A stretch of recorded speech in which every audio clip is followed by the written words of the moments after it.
Proper practice करके और उनको सोल्व करने का प्रयास करें, क्योंकि बेटे एनसीईआरटी का जो सिलेबस है उसमें आंकिक प्रश्नों की संख्या बहुत अधिक है। जितने ज्यादा प्रश्न आप सोल्व करेंगे उतने ही ज्यादा आप इसमें परफेक्ट होंगे। आंकिक प्रश्न सामान्यतः 2 या 3 नंबर के पूछे जाते हैं और पिछले 4 से 5 वर्षों के अगर आप पेपर देखें तो उसमें आंकिक प्रश्नों की संख्या बहुत ज्यादा है। अब आपको प्रॉपर तैयार करना है। आंकिक प्रश्न कठिन नहीं पूछे जाते हैं, आपको सिर्फ प्रॉपर सूत्र का ज्ञान होना चाहिए। तो पहले आप प्रॉपर लिखें कि यह दिया गया है, यह ज्ञात करना है और ये हम पहले से आपको से बचना नहीं है। आंकिक प्रश्न पर ज्यादा से ज्यादा ध्यान देना है ताकि आप बेहतर से बेहतर परफॉर्मेंस कर सकें। बच्चों, प्रथम इकाई के आंकिक प्रश्न आज हम सॉल्व करने वाले हैं। प्रथम इकाई में एक टॉपिक आप लोगों को याद होगा, आवेश का क्वांटीकरण। इसका एक सूत्र मैंने आपको बताया था, सूत्र आप सभी को याद होगा, Q equal two plus minus NE। इस सूत्र के आधार पर एक प्रश्न के आने की पूरी संभावना है। तो इसी सूत्र के बेस पर एक प्रश्न में आपको बोर्ड पर लिख रखा है मैंने, आप देखें। एक चालक पर 1.6 कूलाम का ऋण आवेश है। चालक पर कितना आवेश है? 1.6 कूलाम का ऋण आवेश है। ऋण आवेश का मतलब यह है बेटा कि उसमें इलेक्ट्रॉनों की संख्या अधिक होगी। उस पर सामान्य अवस्था से कितने इलेक्ट्रॉन अधिक हैं? तो यहां पर हमें इलेक्ट्रॉनों की संख्या ज्ञात करना है। तो इस सूत्र में 3 क्वांटिटी हैं। एक क्वांटिटी कुल आवेश, जिसे Q से लिखा जाएगा। N का मतलब है इलेक्ट्रॉनों की संख्या और E का मान आपको याद है 1.6 10 to the power minus 19 coulomb. तो इस सूत्र में से आपको एक राशि का ज्ञान रहेगा, एक राशि अज्ञात रहेगी और एक राशि हम ऑलरेडी पहले से जानते हैं। तो यहां पर आपको क्या दिया गया है, इसको हल करते हैं। प्रश्न में हमें दिया है Q का मान 1.6 कूलाम। कितने इलेक्ट्रॉन अधिक हैं, मतलब हमें N का मान ज्ञात करना है। E का मान आप ऑलरेडी जानते हैं 1.6 10 to the power minus 19 coulomb. अब सूत्र में मान रख दें, Q इक्वल टू NE। इसमें आपको N का मान ज्ञात करना है तो N के बराबर हो जाएगा Q बाई E। Q का मान कितना है बेटे? 1.6 और E का मान आपको ऑलरेडी पहले से ज्ञात है 10 टू द पावर माइनस 19। ये दोनों कैंसिल हो जाएंगे, इसका रेसिप्रोकल फाइंड करोगे तो 10 टू द पावर 19, मतलब इतने इलेक्ट्रॉन अधिक होंगे। इस प्रकार से ये पहला क्वेश्चन हमने सॉल्व किया। इसी प्रकार से आप दूसरे क्वेश्चन को भी सॉल्व कर सकते हैं। यहां पर हमें इलेक्ट्रॉनों की संख्या दी गई है। एक चालक पर 5 इलेक्ट्रॉनों की कमी है। कमी है इलेक्ट्रॉनों की। कितने इलेक्ट्रॉन है? यहां पर आपको लिखना पड़ेगा N का मान 5। आवेश की गणना करना है, मतलब Q का मान हमें ज्ञात करना है, क्वेश्चन मार्क। इसमें अभी इसी सूत्र का प्रयोग करेंगे और E का मान आप पहले से जानते हैं 1.6 10 to the power minus 19 coulomb. सूत्र एक बार फिर से ताकि आपको याद हो जाए, Q equal to NE। Q का मान आपको ज्ञात करना है, N का मान है 5, E का मान 1.6 10 to the power minus 19 coulomb. इसको सॉल्व कर लीजिए। 1.6 में 5 का मल्टीप्लाई करेंगे तो 8 आ जाएगा into 10 to the power minus 19 coulomb. इस प्रकार से इस प्रश्न का आंसर क्या होगा? चालक पर आवेश की गणना कितनी हुई? 8 इंटू 10 टू द पावर 19। अब बच्चों हम नेक्स्ट क्वेश्चन सॉल्व करते हैं। बच्चों, नेक्स्ट क्वेश्चन की बात करते हैं। हीलियम नाभिक पर आवेश की गणना कीजिए। आवेश मतलब हमें Q का मान ज्ञात करना है। इसके लिए हमें N का मान ज्ञात होना चाहिए। क्योंकि नाभिक में 2 तरह के कण विद्यमान रहते हैं, धनावेशित कण प्रोटॉन और अनावेशित कण न्यूट्रॉन। प्रोटॉनों की संख्या को Z से व्यक्त करते हैं, अर्थात प्रोटॉनों की संख्या कितनी हो जाएगी? प्रोटॉनों की संख्या इसे Z से व्यक्त करते हैं तो इसका मान 2 हो गया। अनावेशित कण मीन्स न्यूट्रॉनों की संख्या,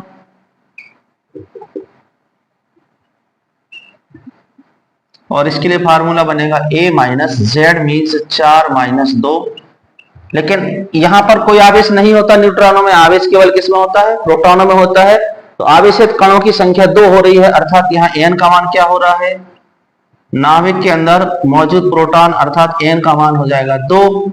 आवेश का मान हमें ज्ञात करना है, Q क्वेश्चन मार्क हो जाएगा और E का मान ऑलरेडी हम जानते हैं 1.6 10 to the power minus 19 coulomb. Then फार्मूले का यूज करें, सूत्र Q equal to N E, N की वैल्यू कितनी हो जाएगी 2, ई का मान आपको पहले से ज्ञात है, तो ओवरऑल हो जाएगा बेटा 3.2 into 10 to the power minus 19 coulomb. अर्थात हीलियम नाभिक पर कितना आवेश है 3.2 into 10 to the power minus 19 coulomb. बच्चों एक बहुत महत्वपूर्ण प्रश्न को हम तैयार करते हैं, दो बिंदु आवेश प्लस 4q और माइनस q, दो बिंदु आवेश प्लस 4q और माइनस q वायु में एक दूसरे से 0.4 मीटर की दूरी पर रखे हैं।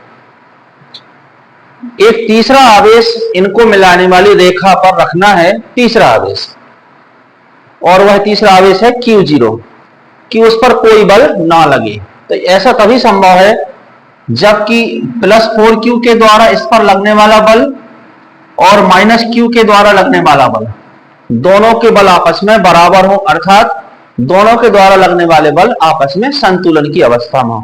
तो पहले हम इसका डायग्राम तैयार करते हैं। दो बिंदु आवेश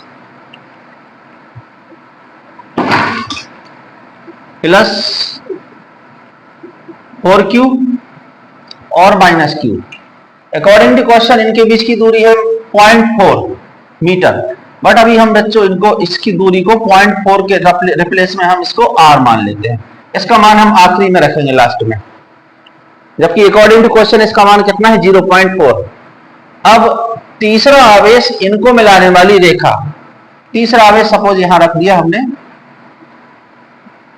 यह तीसरा आवेश है Q0,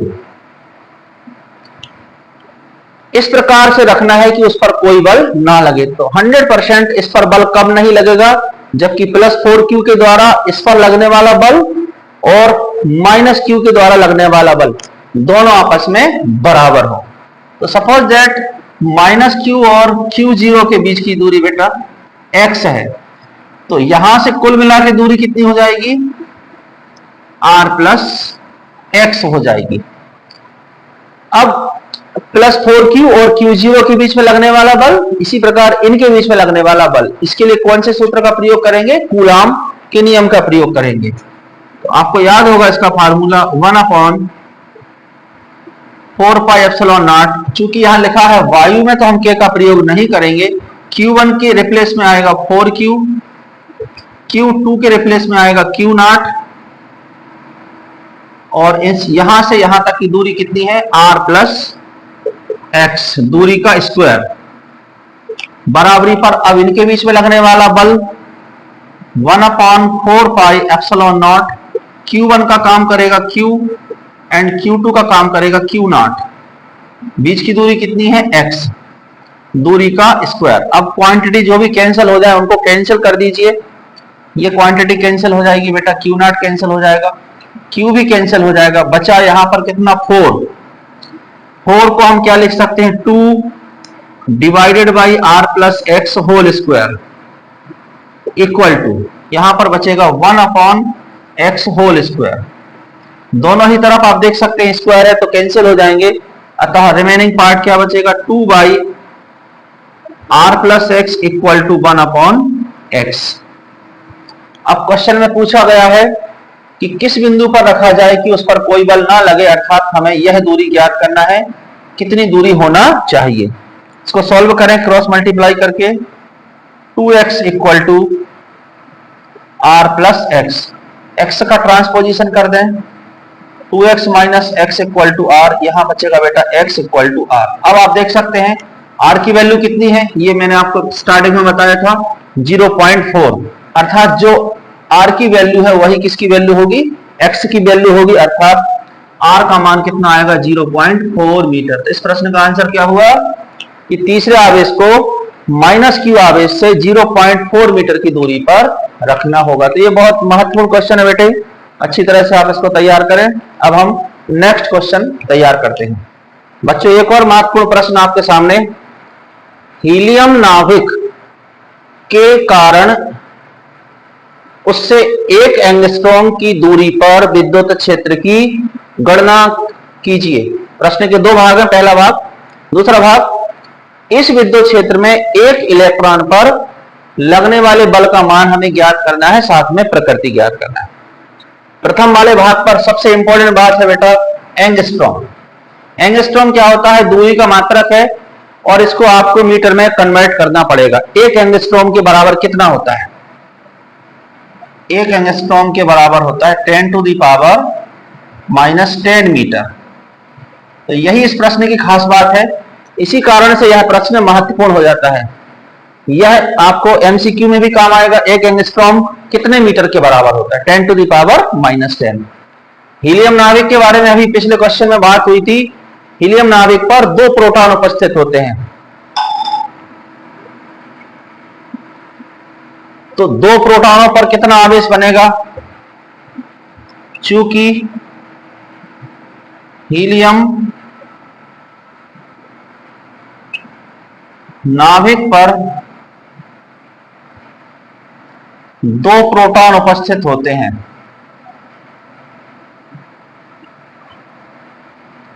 इसलिए आवेश कितना होगा? हीलियम नाभिक पर कितना आवेश होगा? Q का मान फार्मूले का यूज कर सकते हैं और आप सीधे भी लिख सकते हैं, Q equal to Ne। N का मतलब 2 और एक प्रोटॉन का आवेश 1.6 10 टू द पावर -19 कूलाम। कुल मिला के आवेश कितना हो जाएगा? 3.2 into 10 to the power -19 coulomb. ये तो आवेश की गणना हो गई, लेकिन हमें क्या ज्ञात करना है? विद्युत क्षेत्र की तीव्रता।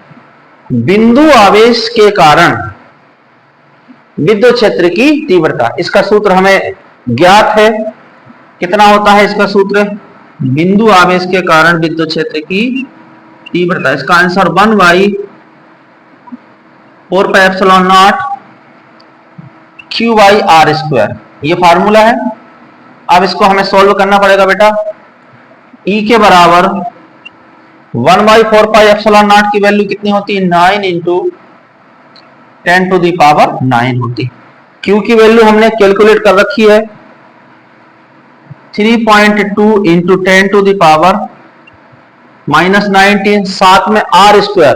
अब दूरी एक एंगस्ट्रॉम इसमें दी गई है दूरी, तो हम जानते हैं कि r दूरी कितनी है? एक एंगस्ट्रॉम है, इसको मीटर में कन्वर्ट करेंगे 10 टू द पावर -10 मीटर।